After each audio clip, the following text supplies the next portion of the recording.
ओम दुर्गे नमः। शिव भक्तों को क्षमता की क्षमता की। सुदर्शन राजा अवश्य बनेगा। तब मनोरमा कहती है, ऋषिवर आप मंत्र के पूर्ण वेत्ता हैं। आप लोगों के आशीर्वाद से मेरा पुत्र सुदर्शन निश्चय ही राजा होगा, इसमें कोई संदेह नहीं है। इसके बाद जो मनुष्य किसी गुरु से कामराज नामक अद्भुत बीज मंत्र ग्रहण करके शांत होकर पवित्रतापूर्वक मंत्र का जाप करता है, मनुष्य अपनी सभी कामनाएं पूर्ण कर लेता है। पृथ्वी पर या स्वर्गलोक में भी कोई ऐसा अत्यंत दुर्लभ पदार्थ नहीं है जो कल्याणकारिणी भगवती के प्रसन्न होने पर न मिल सके। वे मनुष्य महान मूर्ख हैं, भागहीन और रोगों से ग्रस्त होते हैं, जिनके मन में जगदम्बा की भक्ति नहीं होती है और उनके प्रति आस्था नहीं होती है और जगदम्बा भवानी में विश्वास नहीं होता है। भगवती सभी देवताओं की माता है। आदि माता ही बुद्धि, लक्ष्मी, शक्ति, श्रद्धा रूपों में समस्त मनुष्यों में प्रत्यक्ष दिखाई देती है। भगवती भुवनेश्वरी सभी मनुष्यों की मनोकामना पूर्ण करती हैं। जो मनुष्य माया से मोहित हैं, वे मनुष्य देवी को नहीं जान पाते हैं।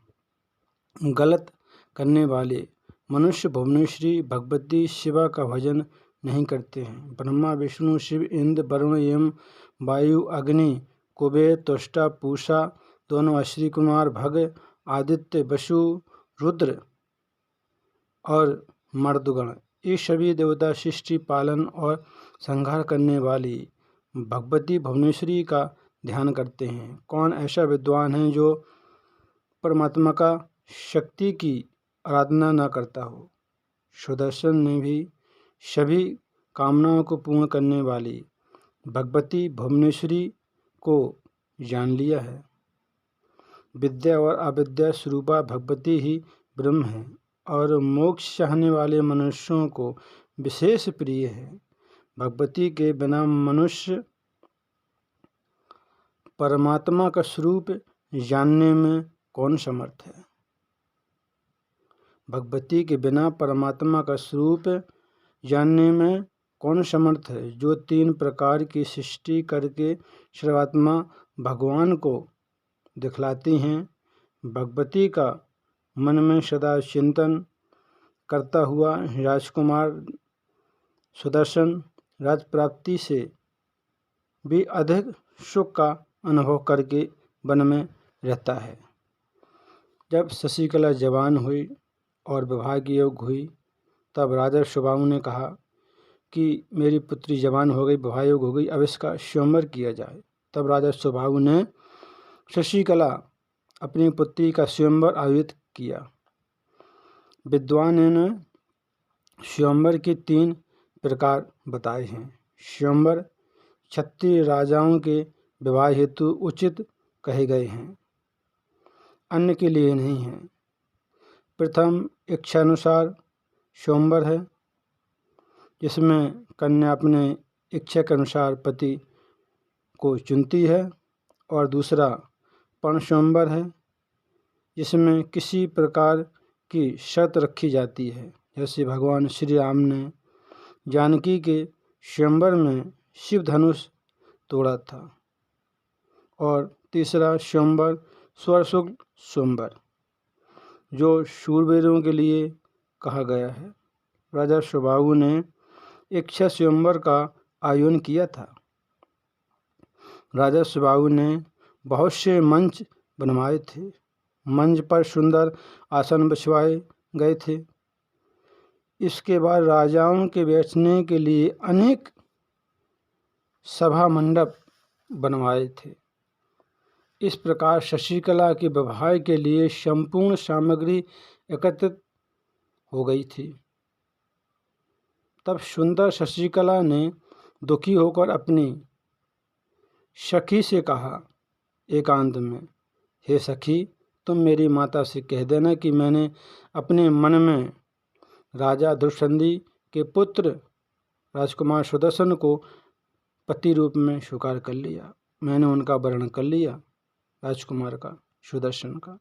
मैं सुदर्शन के अतिरिक्त किसी दूसरे को पति नहीं बनाऊंगी, क्योंकि स्वयं भगवती ने राजकुमार सुदर्शन को मेरा पति निश्चित कर दिया है। शशिकला के कहने पर सखी ने शशिकला की माता विदर्भसता के पास गई। उत्सुकता जाकर एकांत में कहा, हे रानी, आपकी पुत्री ने दुखी होकर मुझसे कहा है कि तुम मेरी माता से कह देना कि मैंने राजा दुष्यंती के पुत्र सुदर्शन को मन में पति के रूप में स्वीकार कर लिया है। मैं किसी दूसरे राजा का वर्ण नहीं कर सकती हूँ। सखी की बात सुनकर रानी ने राजा के आने पर अपनी पुत्री की सारी बातें ज्यों की त्यों राजा को बता दी।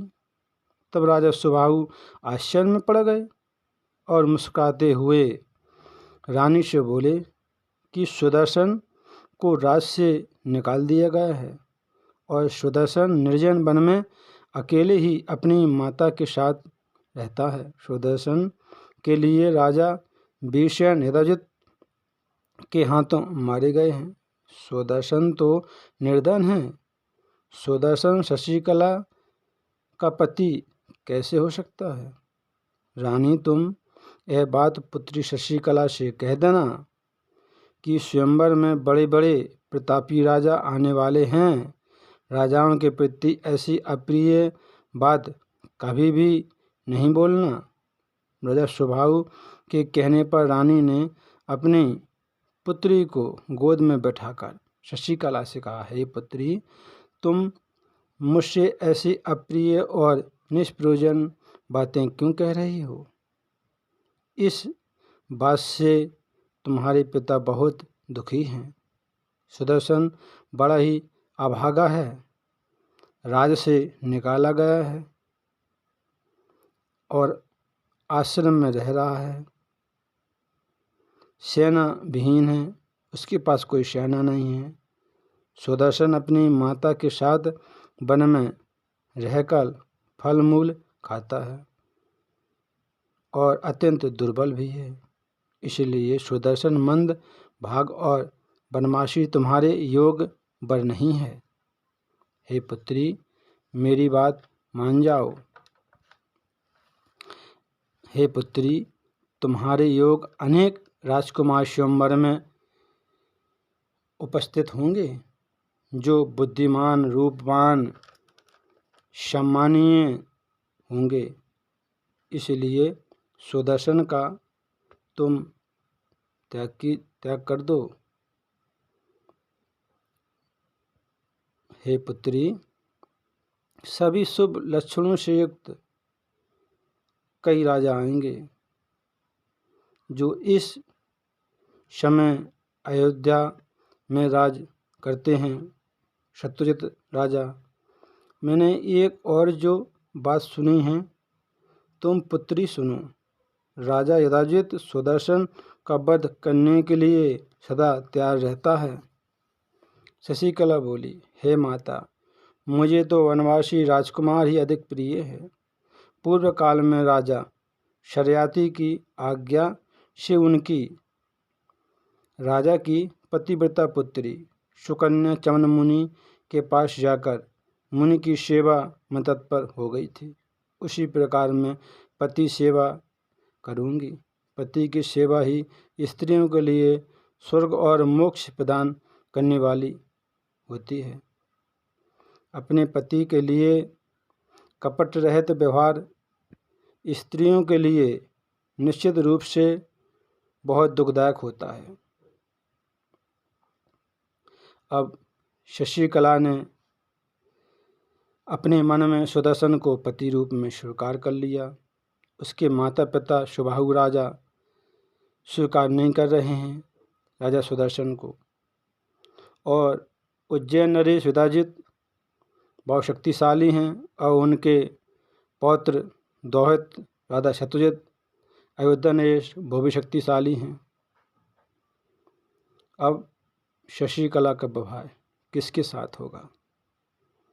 राजा और रानी सुबाहु तैयार नहीं हैं सुदर्शन से शादी करने के लिए, और युधाजित भी कह रहा है कि मेरे पौत्र राजा शत्रुजित के साथ आपकी पुत्री के विवाह होगा।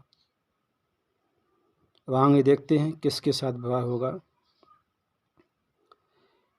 काम करते रहो, मैया का नाम जपते रहो। शिव भक्तों को क्षमा तक क्षमा तक क्षमा तक।